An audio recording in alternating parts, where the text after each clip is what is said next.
Okay, part 2. We're learning about this videoing stuff.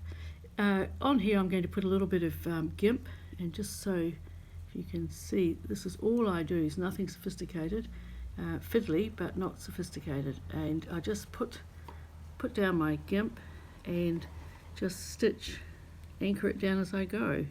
I won't bore you by doing many, but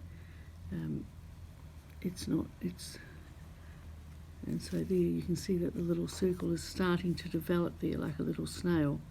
So that's that particular one.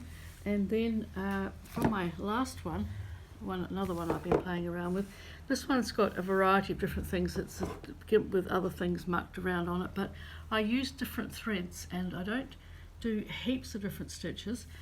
That's my basket of threads, so you know, this is the sort of thing I do. I collect up all my colours in one container so they're there when I want them, and I pull out the things that I want. And despite the fact that I sell threads, I never actually always have the ones that I really need, and that's life. So these are some of the sorts of samples that I've done, just playing around. As I said, I don't use a lot of stitches.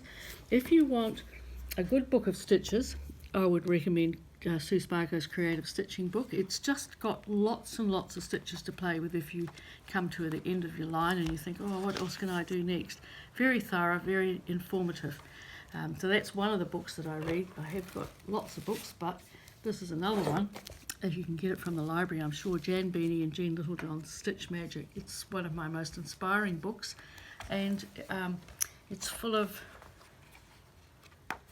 wonderful ideas for using stitches. So very creative, and things that you can do different from Sue's, which is information on how to stitch, but they've taken a number of different stitches and developed them. That's what's so brilliant about these two ladies.